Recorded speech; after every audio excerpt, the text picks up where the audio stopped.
Mga igsoon, mga ginikanan sa pagtuong Islam, ang Quran mao pinakadakong hinungdan sa pagpalipon sa atong iman. Kini usa ka milagro nga walay sama. Usa ka kahayag sa kamuturan nga gikan kang Allah subhanahu wa ta'ala ug magpabiling tinuod hangtod sa katapusang mga adlaw. Karon kinabuhi kita sa usa ka panahon sa espiritual nga kakulangon o materialismo. Matagbaw ang lawas apan nagudman ang kalag. Bisan sa atong mga igsoong Muslim, adunay nagduha-duha sa ilang pagtuo. Busa kinahanglan nato nga pahinumduman ang atong mga kaugalingon o palig-unon ang atong mga kasing-kasing. Karong Jumu'ah, atong hisgutan ang pinakadakong pamatuod sa kamutuoran sa Islam ug mao kini ang milagro sa Quran nga naghatag og kahayag, giya ug kasiguraduhan sa mga magtutoo. Matud ni Allah subhanahu wa ta'ala, "Dalikal kitabu la raiba fihi hudan lil muttaqin." Sa doon nga pagkahubad, kini mawang libro ang Quran walay pagduha-duha. Giya alang sa mga tao nga dunay pagkahadlok kang Allah subhanahu wa ta'ala. Mga igsoon, walay bisan unsang butang nga magpaligpo sa atong iman sama sa pagbasa ug pabinaw sa Quran. Walay bisan unsang butang nga makapahubog ug makapahupay sa atong kalag sama sa balaang pulong ni Allah subhanahu wa ta'ala. Ug walay bisan unsang butang nga makapawala sa mga pagduha-duha sa kasing-kasing sa tao sama sa kahayag nga gidala sa Quran. Kini ang usa sa kamuturan o klaro nga gipahayag sa Quran o sa Sunnah. Kay mao kini ang Sunnah ni Allah subhanahu wa ta'ala sa iyang kaalam. Gitagaan niya ang matag propeta o mga milagro aron masabtan sa ilang katawhan nga ang mensahe nga ilang gidala kamatuoran ug dili bakat. Busa Quran dili lang basahon nga atong basahon, kundi giya nga maggiya sa atong kinabuhi, kahayag nga magdamdag sa atong dalan ug panalipod nga magpabiling buhi diha sa atong iman. Panalitan ang milagro nga dala sa mga propeta sa ilang panahon. Una, kay Propeta Salih alayhi salam. Ipadala ngadto sa katawhan sa Thamud, usa ka katawhan nga bantugan sa ilang kahanas sa pagbukid sa mga bukid ug pagtukod ug lig-on nga pulilanan sulod sa bato. Ilang gihuna-huna nga walay makalabaw sa ilang kusog ug kahibalo. Apan sa dihang nangayo sila og timailhan, gitagaan sila ni Allah subhanahu wa ta'ala og milagro. Usa ka buhi nga babaeng kamilyo nga may gula gikan sa bato. Kinsa man ang makabuhat ug kinabuhi gikan sa bato. Kinsa man ang makahimo ug buhi nga kamilyo gikan sa walay kinabuhi. Walay bisan unsang butang na imposible kang Allah subhanahu wa ta'ala. Kung iyang isulti kun fayakun, mahimo diha dayon. Ikaduha, si Propeta Musa alayhi salam. Ipadala kang Firaun. Ang mga tao ni Firaun eksperto sa daotang magic, sihir. Makabuhat sila og mga milagro nga makapatingala sa katawhan. Apan sa gibuhat ni Allah subhanahu wa ta'ala, dili lang ilusyon. Apan tinuod nga dunay kinabuhi nga gibuhat gikan sa tungkod ni Musa alayhi salam. Bitin nga buhi sa atubangan sa ilang mga mata. Tungod ini, nakaila ang mga magician ni Firaun sa gibuhat ni Musa nga kini dili binuang gikan kang Allah subhanahu wa ta'ala. Ikatulo, sa panahon usab ni Propeta Isa alayhi salam kay Jesus. Gipadala siya sa katawhan sa mga anak ni Israel. Ang ilang garbo mao ang ilang kahanas kahibalo sa medisina ang pagpanambal. Apan unsay gihatag ni Allah subhanahu wa ta'ala kang Isa alayhi salam ang pag-ayo sa mga sanglahon, pag-ayo sa mga buta ug pagbuhi sa patay. Dili kini medisina o magic, kinigikan kang Allah subhanahu wa ta'ala. Ang punto dinhi mga igsoon, sa matag nasod ug panahon din ipadala ang usa ka propeta. Ang milagro nga gihatag ni Allah subhanahu wa ta'ala haom angay sa kultura sa iyang katawhan aron masabtan nila ang kahulugan ini o mapamatudan nga sila tinud nga gipadala ni Allah subhanahu wa ta'ala. Sa panahon usab sa ulahing propeta, si Propeta Muhammad sallallahu alaihi wasallam gipadala sa mga Arabo. Unsa man ang ilang garbo ug ikapaghambal sa mga Arabo kaniadto, dili kini medisina, dili kini magic, apan sa ilang kahanas sa pagsulti ug paghimo og balak.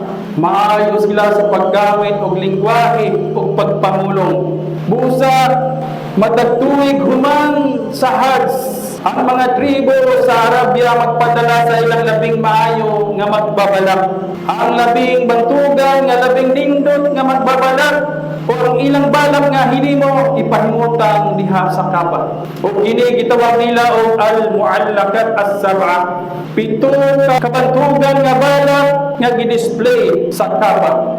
Aron ang tanang mga tawo makakita ug makaila sa kahanas sa mga Arabo sa ilang literatura ug pagkamambabalak. Apan gipadala ni Allah subhanahu wa ta'ala ang Quran. Usa ka tawo nga wala mailhi sa balak, walay kasinatian sa literatura o pagsuwat. Usa ka tawo nga dili ka mao mubasa o musuwat. Apan ang Quran iyang gipadayag usa ka gabi ni ana sa Jabal Nur. Nagpamatuod kini kang Propeta Muhammad sallallahu alaihi wasallam nga tinuod nga propeta. Sa Quran adunay 5 ka verses nga gitawag og verses of challenge, ayatut tahaddi. Matud ni Allah subhanahu wa ta'ala, wa in kuntum bi raibin mimma nazzalna ala abdina fa'tu bi suratin min mithlihi wad'u shuhada'akum min dunillah in kuntum sadiqin. Sa hadlok sa pagkahuban, kung kamo nagduha-duha sa Quran nga gikan kang Allah, paghimo kamo og usa ka sura nga sama niini ug pangita kamo og katabang gawas pa kang Allah kung kamo matinud-anon in kuntum sadiqin. Mga igsoon, walay bisan kinsa nga nakahimo bisan magtinabangay pang tibok katawhan og jin.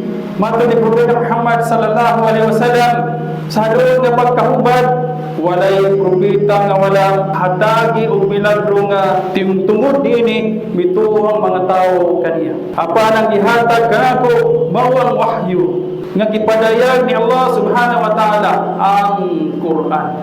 Mga igsoon, bisan pa kadaghan sa mga milagro ni Propeta Muhammad sallallahu alaihi wasallam sama sa pagpadaghan sa pagkaon, tubig nga mogawas sa iyang kamot o uban pa. Ang Quran ang buhing pinakadakong milagro nga atong masaksihan karon. Bisan wala na si Propeta Muhammad sallallahu alaihi wasallam. Mga igsoon, tanaw nato ang rason ngano talagsaon ang milagro sa Quran. Una, ang milagro ug ang mensahe usara.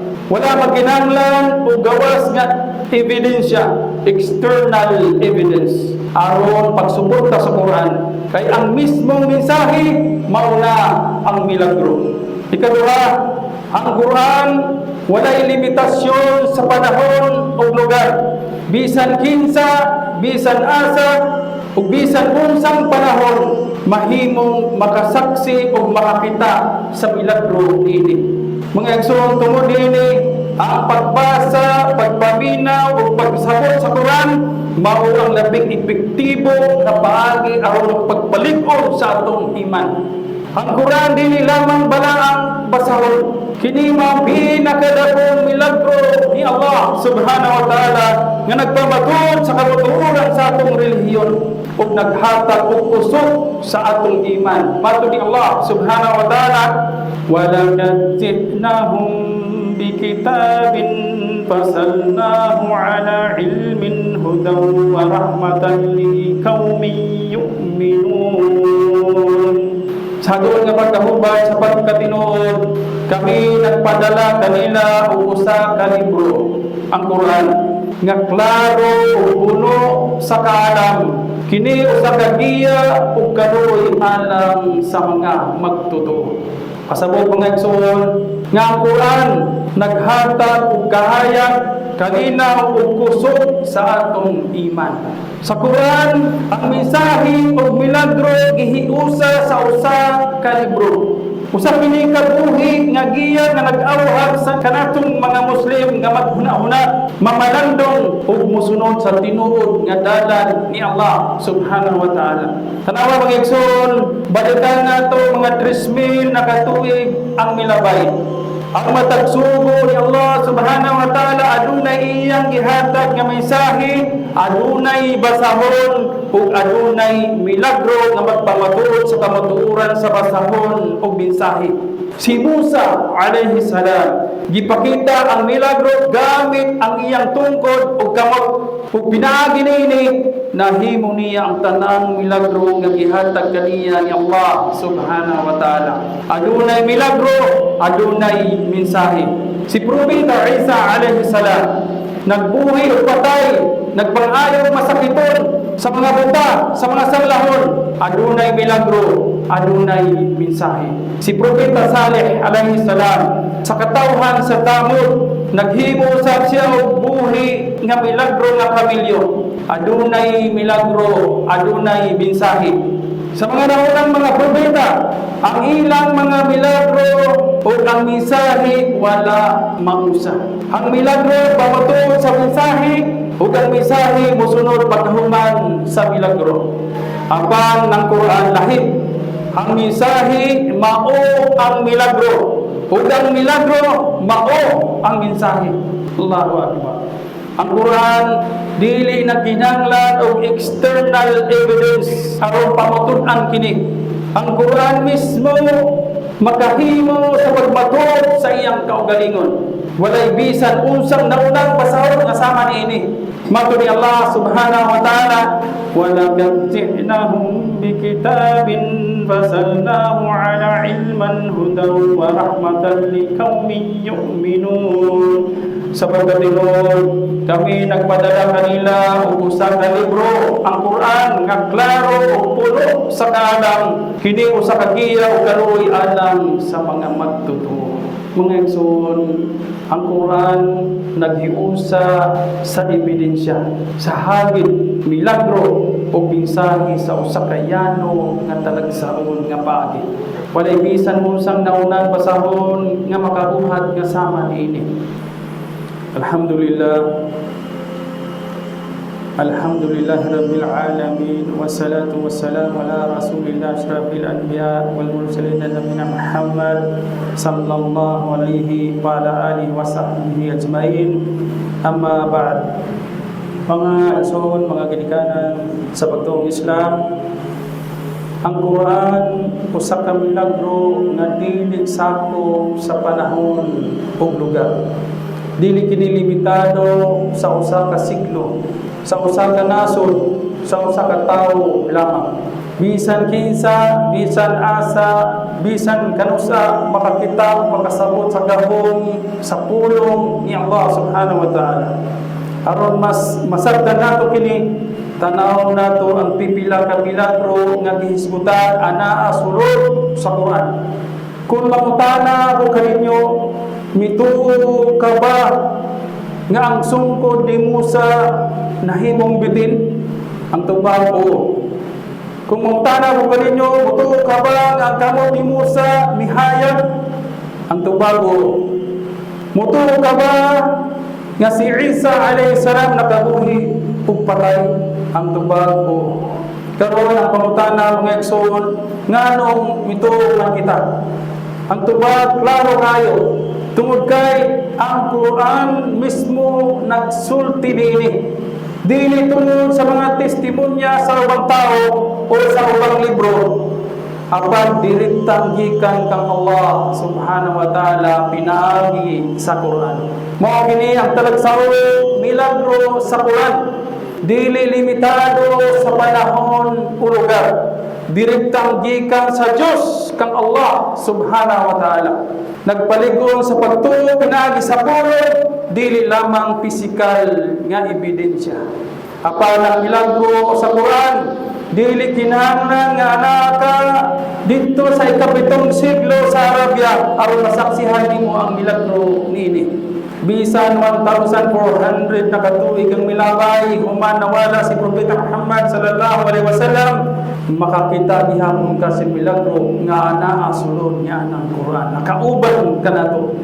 Maron ni Allah subhanahu wa ta'ala, wa in kuntum fi raybin mimma nazzalna ala abdina fa'tu bi suratin min mithlihi wad'u shuhada'akum min dunillah in kuntum sadiqin.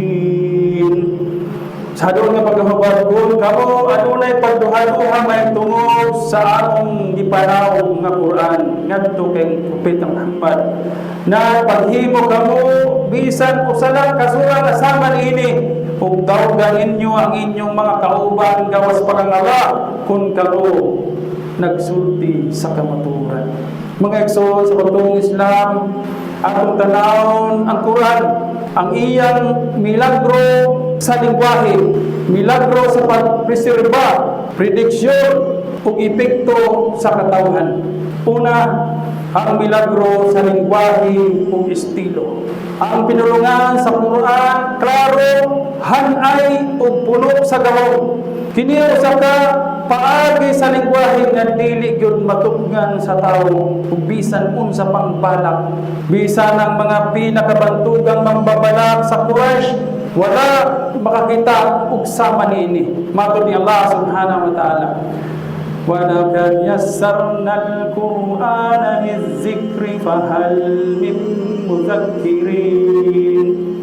Sa doon nga pagkahubad o sa pagkahinuod, among gihimo ang Quran nga sayon sa paghinumdom o pagsabot, apan guna bay bisan kinsa nga makahinumdom ug makakonsiderar ini. Ikaduha, ang milagro sa pagpreserba sa Quran.